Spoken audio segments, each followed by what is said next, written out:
Let's go. Come on, you already know this one. It's Remel London here, and I have the absolute pleasure of sitting down with the award-winning UK gospel artist that is Volney Morgan.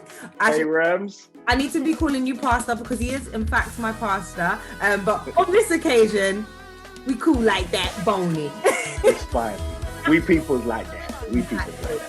So we are here to talk about Volney Morgan and brand new EP, Crossover Live. I have been listening, reloading, repeating, enjoying the vibe. So it's really good that we get to have this in-depth conversation about the journey so far. So first of all, how are you? I'm good. Now the project's out, I have a little bit of relaxation time. Well, I would pray that I have a little bit more relaxation time. We now got more promo and more stuff for the project. But listen, in this whole lockdown experience, just having like something done gives you just a little bit more space to breathe. So I'm living in that breathing space. So I'm good. It's funny you say that you get time to rest because you're a very busy man. You're a father, husband, pastor, director, teacher, CEO of a couple businesses as well. Okay, we see you. And you're a MOBO award-winning artist. So let's talk about, first of all, do you sleep? And who is Volney Morgan? Number one, I do sleep. I think I need to get better with my sleeping patterns. I think definitely that's important. This whole going to bed late, waking up early, I know it's not good for the body, nor is it good for the health. So I encourage anybody listening that don't do that. Just manage your time wisely. And in regards to like who Volney Morgan is and all the things that I do with all the hats I do wear multiple hats. As you said, being a father, being a husband, being a pastor, and the list goes on. I think I live by this creed where it's basically everything that's inside of you needs to come out, and you ought to live everything that God has placed inside of you. Imagine it as as a tool chest. Everything's going to need to be used at some point in life. So it's about using those tools. And I think that's something that I continually do while I am in this earth, while God has me breathing.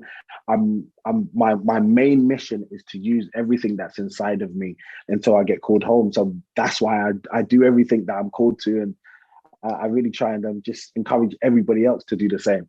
Thank you, man. That's so inspiring. I mean, it sounds like you are enjoying the journey, which is your life and your abilities. So that is powerful. So let's go back a little bit. How did Volney Morgan actually start?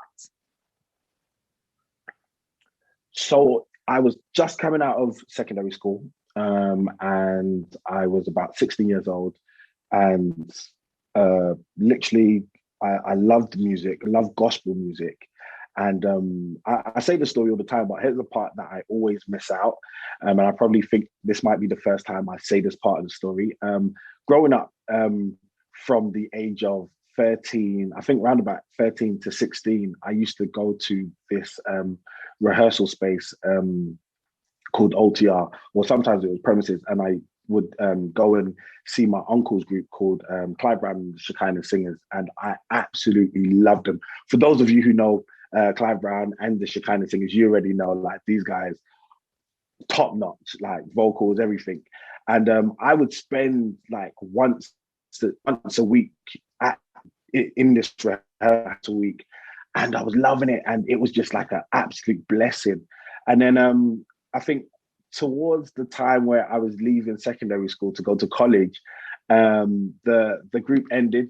I think it was a massive blow to me because it was like my safe haven. I listened to great singing, great music, great artistry as well, great ministry. It was almost like I no longer had something to fill that void. And I feel like in that season, I was writing songs myself, and I was working on some stuff myself, but I never took it that seriously because I was just like, nah, I don't know where it would go. I don't know if it would, like, when people say, oh, did you see yourself going worldwide? And I was like, no, not really. I just had songs. That I wanted to get out there. So at the age of 16, I've got a couple friends, couple family members, and we went to my sister's house. She allowed me to have rehearsal in her house in one of her bedrooms, and that's where we just had everybody in there just singing and writing songs, and then lo and behold, that elevated to the point where we was being called to places like Scotland, Birmingham, and stuff like that. And it was mad. From the jump, it was almost like we was traveling already. So it was kind of like a little implication that God had something in store. And then moving forward, it was going into like arenas and doing stuff like mobos and stuff like that. And then sooner or later, we was just like, yo, like we're doing some big things that like Royal Albert Hall and doing events like that, and it was just absolutely mind blowing. So yeah, over time, that was the journey. That's how we started. Just me, little 16-year-old, getting a couple friends together, making it happen, making music, and here we are today. Look at that. Just an idea that turned into a whole career. That's amazing, man. Right. I think it's important that you mentioned that, there were so many people that supported you. Like, you had your sister who allowed you to use her house, and your friends and family who believed in you and actually join you with this. So support is very important. But then there's also challenges along the way as well. I mean, it all sounds so rosy and so happy, but career and journey, there are going to be ups and downs. So what are some of the challenges that you feel like you've had to overcome personally and with New Year as well? I think the challenges that I came across first, to be honest, was just growing. I was growing from a boy into a man. And I think one of the biggest kind of revelations that you have to realize is that you're still on this journey as a human being. So along the way, I made mistakes. Along the way, I didn't lead the best. I was always trying to perfect my leadership skills. And I think even growing at that young age, I was, and people that was coming into the group, they was coming into the group with issues. Some people had like some real traumatic points in their life where this was a point of their life where things were changing, but still, as a 16-year-old, they would look to me and like be like, yeah, this is what I'm going through, and this is what's happening, and like, not to get too deep or too gritty, but there was people that had been molested. There was people that had gone through like serious trauma, and they came to me like as the first person, not going to a pastor, not going to their parents, but they would come to me and say, Vol, this is what happened to me, and this is what's going on. And I would have to literally be like, okay, what do I do from here? And then I would have to encourage, I would have to console, and then I'd have to be wise in encouraging them and telling them what next to do. And I think at a young age, doing that at 16 was just like, who am I to be doing this? I'm not qualified. I'm not. But I think the information that I was given was literally God-given. So it would always be wisdom that was spilling out of me. And I may not have known it back then, but then to see like where these people are today, and to see them turn around to me and be like, Vo, like, he was like such an anchor in my faith, like such an anchor when it came to my life at that level and at that stage. It's an honor. Like, I'm honored to be able to be used in any way. So that was the personal part. And then obviously, as the group went on, like, people came in. One of the beautiful things about New Year's, a lot of people came in, met each other, got married, and then left. And I was like, that's good, but then you left. But it was a part of their journey, and I think that was what the blessing was: is being a part of a journey where you can see people come together, get married, and look upon it and be like, "Wow, they met in this group." So yeah, it's been dope. It's been awesome. That is so funny. Like, literally, New Year, like the Christian dating app. I'm telling you, Christian Mingle point two. I'm telling you, there you go. I absolutely love that. I mean, again, you said that this has been a part of your growing experience. It seems like a lot of people have grown in the group, and that's really beautiful to hear. But how has the journey up to this point changed your life? I mean, like we say, you've got a lot of accolades now, and there's been a lot of life changes in the group as well. Like you said, marriage, babies, all that kind of stuff. So, you know, how has being a part of the group been played a role in who you are today, I guess? Plays a massive role. Without New Yi, I don't think I would have been married to my wife, first of all. Because when we started, she was one of the first people that I brought in, and we were just literally platonic. We were just friends, like really good friends. And throughout the journey, you know, when they say, find someone that was there when you had nothing, and then when all the accolades come and all the different things change, they're still there. And they're not there because of what you're getting, but they're there because what they saw in you. This woman, Angel Morgan, she was literally that person. So that was one of the benchmarks for me in my life, because she was the voice of reason at points. She was the voice that encouraged. She was the voice that rebuked and like kind of put me in my place sometimes. You know what I'm saying? It's like sometimes I thought I was too big for my boots.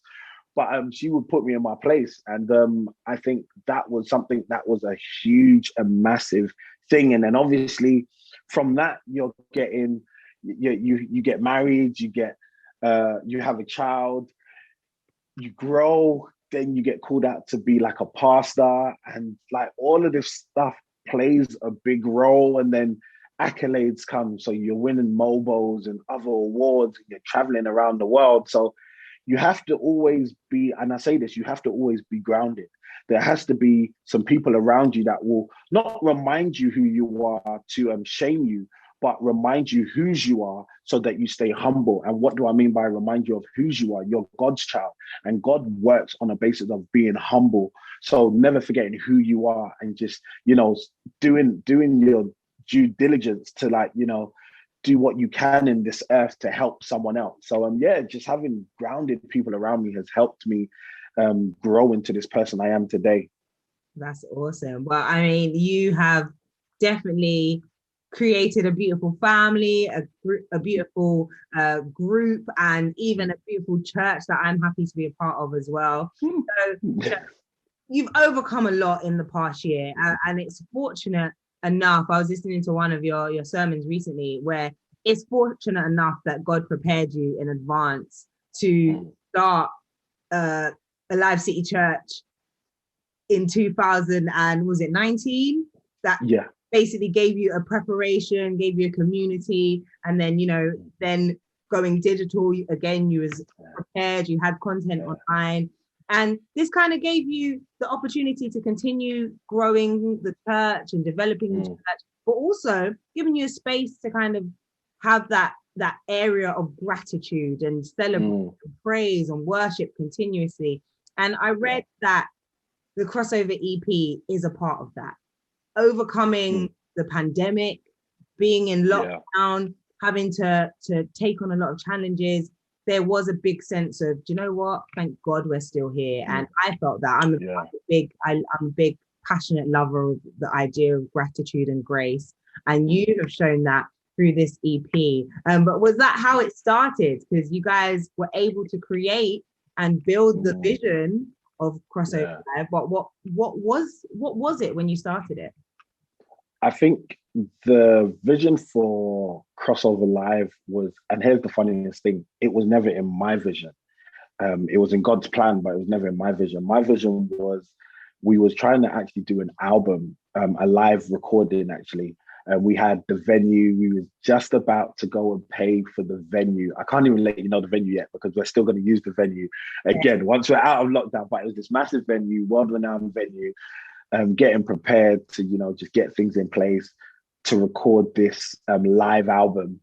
And then the pandemic happened, and literally it went from everybody's allowed to go places to everybody's allowed to go nowhere. And so like events were shut down, venues were shut down. So it was, even we had an event called Poetry and Harmony that we was getting ready to do with just a room full of people. It was meant to just be a little project, nothing too major, but just something that we can throw on YouTube and just have people, you know, just listen to some of these poems and songs that we kind of wrote as New Ye.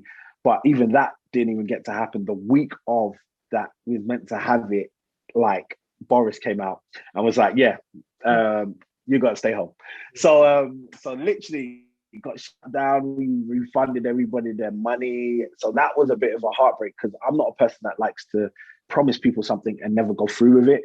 So that was kind of a blow. And then we was just in lockdown and people was asking, oh, do you do stuff online? And at that point, I think we got that little squeeze, that little opening where it's like, yeah, you can go out to work or you can go out to, you know, do certain things. But apart from that, there's no like major gatherings. I think we was allowed to have 30 people in church at that point. So we used our initiative to be like, okay, let's go into the studio, let's record just a couple songs so people can use them in their online services. And that's what we've done. And one of the songs that we thought, it's a new song, let's just put it in there because people haven't seen us in a while, and was I Will Not Fail. And lo and behold, when we sent that song out, it just blew up and everyone was like, yo, where do I buy this song? Where do I get it? And I was like, it's not out yet. it's not out there. So we was being pressured hard to like get this song out. And I'm like, oh my days, like, and it was such a heartfelt song.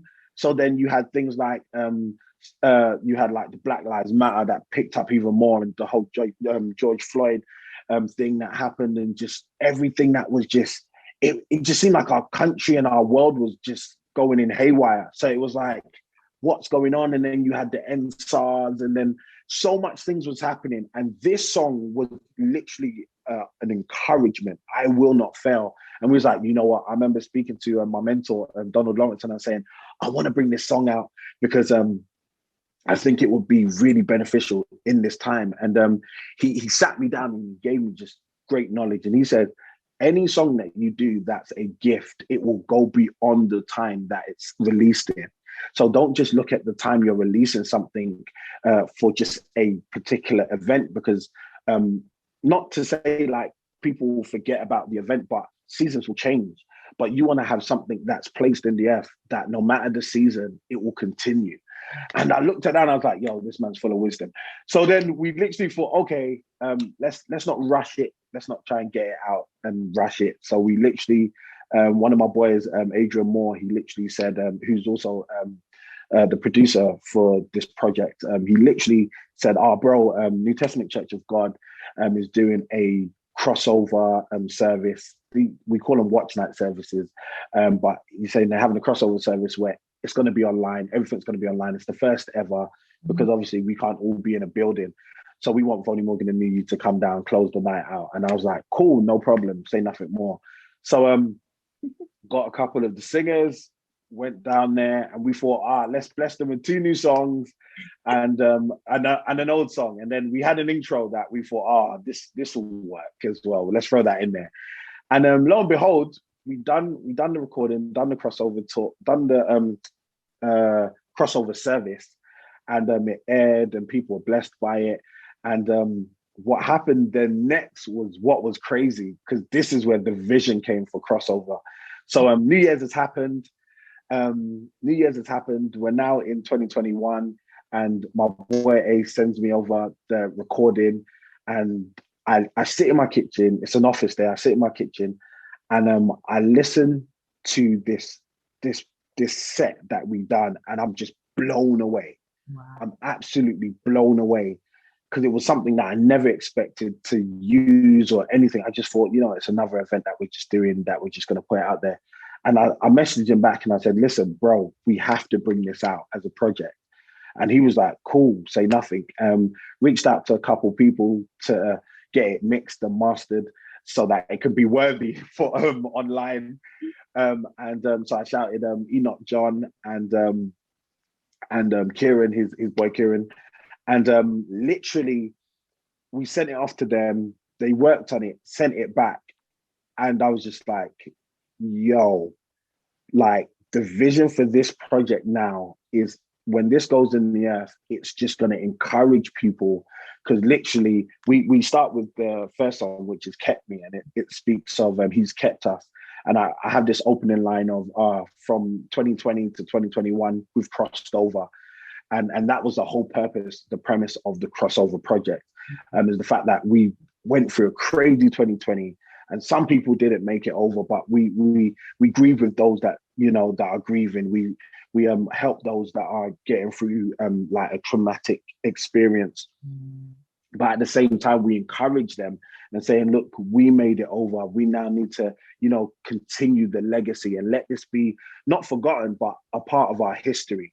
So then I looked at it and I said, you know what? I'm about to put this project out as a mark, as a stamp that we went through one of the craziest years in history for the world. And now we're in 2021 and we've made it, like we've crossed over. So that's where, oh, my watch is talking. So that's where the crossover tour the crossover project really came out, and it had a vision behind it, because it no longer was just an event now. It was now a project that was going to be placed in the earth.